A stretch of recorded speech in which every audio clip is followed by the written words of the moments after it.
Hello, researcher. Welcome back to the SCP Index. I believe you are trying to access SCP-011 through 020. If that is correct, please provide the correct credentials, and I will give you these entries shortly. Thank you.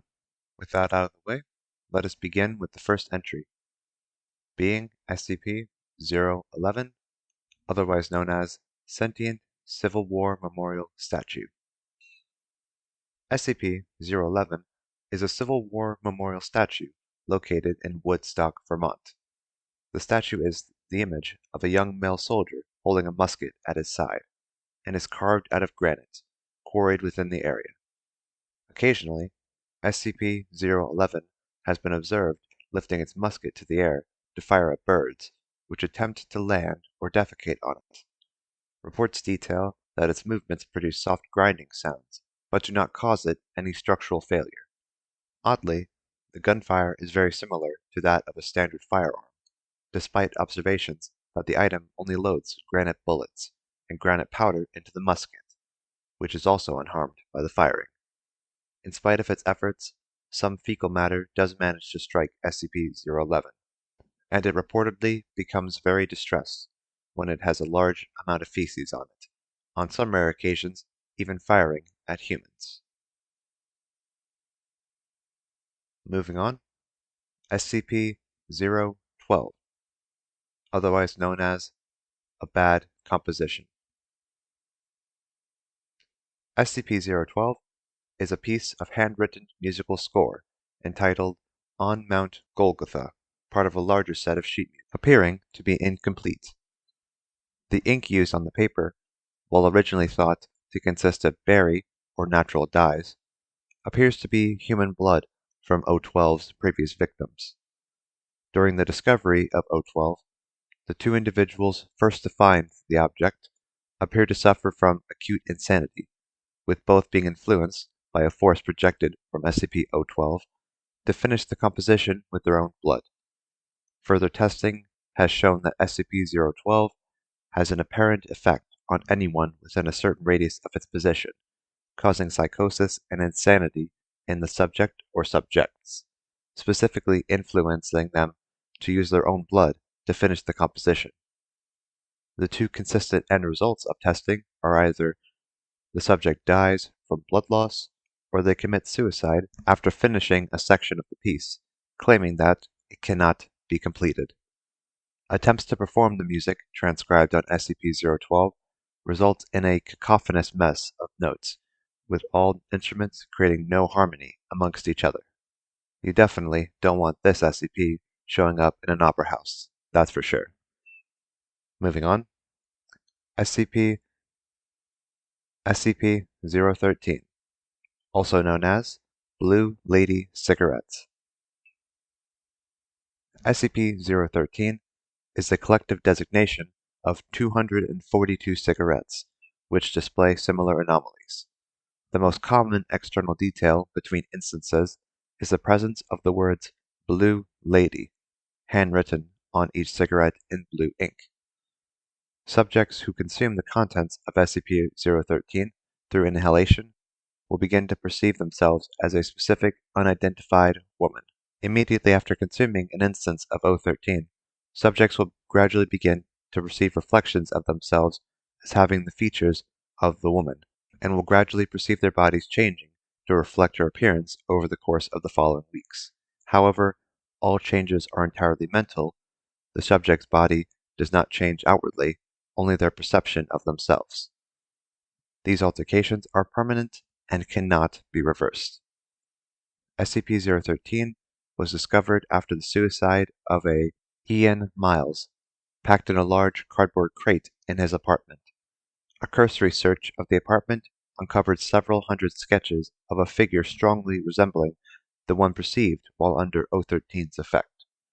Miles' body had been found sitting at a desk, dead of a massive overdose, and draped over a handwritten note, transcribed below. I see her everywhere. That sad blue lady. I feel like I used to I should. I know her, but I can't remember. I love her, but I don't know why. She's so beautiful and sweet and clear, but I don't know anymore. Her favorite flavor. Where did you go?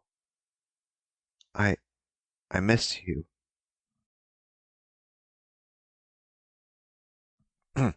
uh, sorry, researcher. I don't know what came over me. Anyway, moving on. SCP-014, otherwise known as the Concrete Man.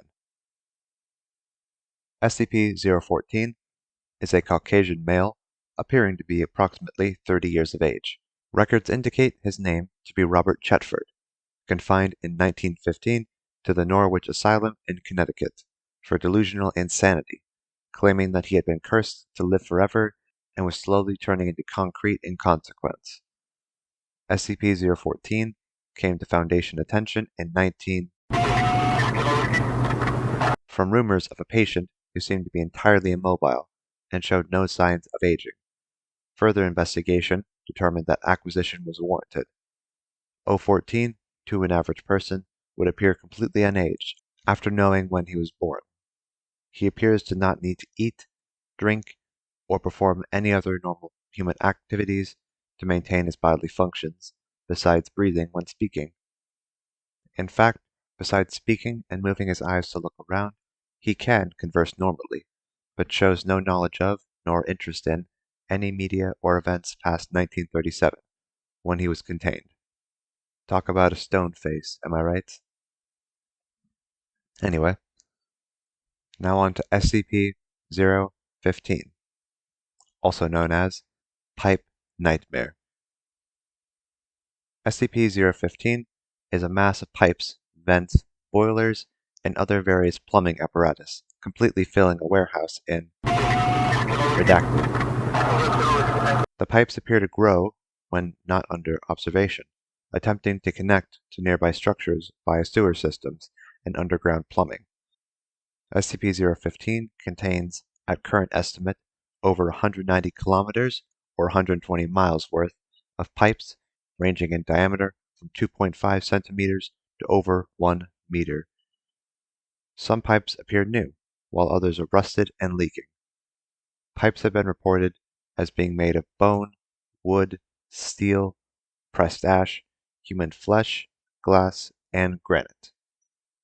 No pipes composed of lead, PVC plastic, copper, or any other traditional material for the protection of pipes have been found. SCP-015 reacts to tools and aggression. Any personnel acting violently, carrying tools, or attempting to damage or repair SCP-015 in any way will trigger a reaction. Any pipes near the subject will burst, spraying on the subject for several seconds before the flow suddenly stops. Pipes have been reported containing oil, mercury, rats, a species of insect not yet identified, ground glass, seawater, entrails, and molten iron. Pipes will continue to burst around the subject until death or retreat. SCP-015 was cut back to its current structure after attaching to 11 other structures in the area. Recent reports have been made of banging and screaming coming from within SCP-015. Needless to say, I think these are one set of pipes that we're definitely going to have to warn Mario about before he decides to go into them. Anyway, now on to SCP-016, otherwise known as Sentient Microorganism. SCP-016 is a bloodborne pathogen recovered from a mine worker in who injured himself while working in a deep coal seam. Over the next several days, SCP-016 proceeded to infect remaining employees at the mining camp, as well as the CDC crisis team dispatched to deal with the epidemic. Foundation personnel then took over the investigation and terminated all affected personnel. Patient Zero was brought into captivity, and the mine shaft was collapsed by an explosive device.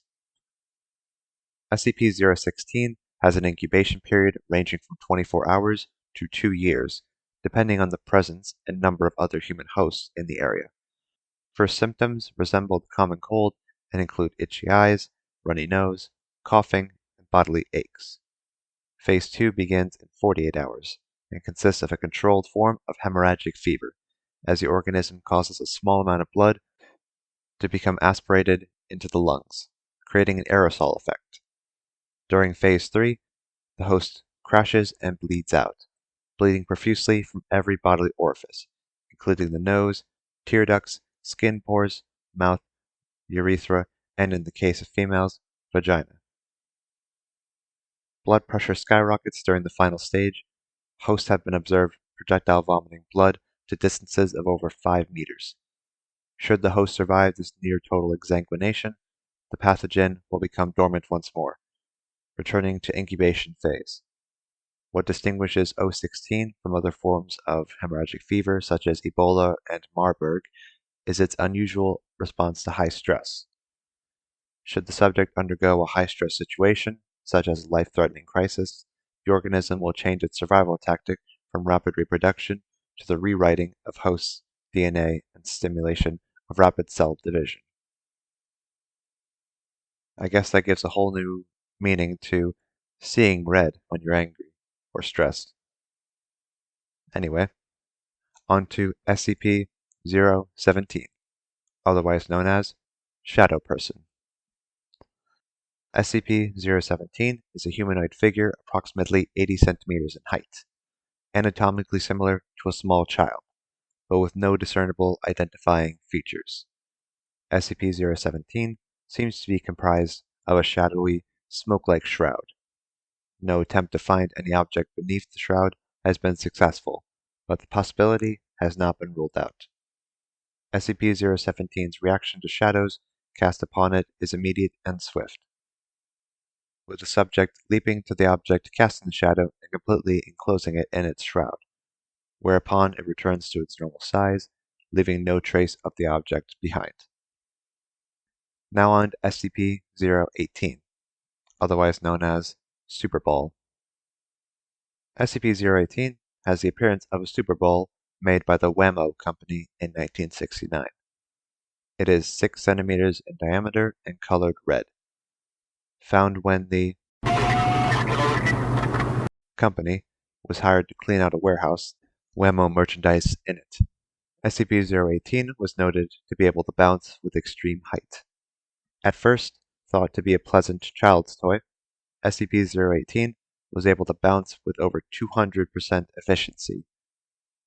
That is, if it was dropped from 1 meter, it would bounce from 2, then 4, then 8, then 16, and so on. The ball soon became a dangerous projectile, reaching speeds estimated at over 100 kilometers per hour, and damaging property and injuring 5 in the city of. It came to a rest after several days in the nearby lake of and was retrieved by SCP personnel. Due to the speed of the object and the total surprise by its victims, no cover-up story was required or initiated. Anyone up for a round of dodgeball? Anyway, SCP-019, otherwise known as the Monster Pot. SCP-019 appears to be a very large ceramic vase, 1.8 meters in diameter at the mouth and 2.4 meters high. Style and decoration indicate it was created in classical Greece, although conclusive dating is impossible as the surface is entirely unbreakable by any known means. If a successful method is discovered, SCP-019 is to be destroyed with prejudice. Periodically, entities emerge from SCP-019. Collectively, these are known as SCP-019-2. The entities vary in many aspects, but tend to be small, vaguely humanoid, though they may have animaloid features, and extremely hostile. They often choose to attack with teeth or claws. Although fairly delicate, also surprisingly flammable, they are reasonably strong and pose a considerable threat in large numbers. certain aspects or situations have been found to affect the characteristics of O19-2 instances, such as the state of O19 itself, any immediate danger to itself, the temperature around it, etc. Maybe they should try getting Link into the real world. Maybe he won't have such a hard time smashing this pot. Anyway, on to the final entry for the day. SCP-020, otherwise known as Unseen Mold. SCP-020 is a fast-spreading fungal organism that is capable of affecting the senses and behavior of living creatures, including humans. Samples of O20 exhibit an unknown effect that renders them effectively invisible to direct observation, even when under a microscope, only being visible to humans when viewed through photographic or video surveillance. Once SCP-020 forms a colony, usually within a human residence, it will produce spores that affect the behavior of the humans inside. Affected subjects will increase the heat and humidity within their homes to create an environment more suitable to the growth of SCP-020. As the spores and colonies within the home approach critical concentration, the health of affected human subjects will rapidly deteriorate, resulting in death. Further spread of the mold may occur as the bodies of any deceased subjects are encountered by emergency responders and healthcare agents, as well as transportation of the bodies to local morgues. SCP-020 was first encountered in where an undercover SCP agent noted dramatic personality changes in personnel working at the local hospital. Upon investigation by a containment team, it was discovered that almost civilians had been infected, as well as a majority of the town. The civilian population was terminated, and the town was incinerated under cover of a local flash forest fire. Suddenly, black mold doesn't seem as bad in comparison. Unfortunately, researcher, that is all the time you have for researching entries today. Hopefully you found all that you need, and once again, if you wish to view more, please contact your site administrator with these concerns. If there's nothing else I can do, thank you once again for visiting SCP Index. I am Index Terminal 1, signing off.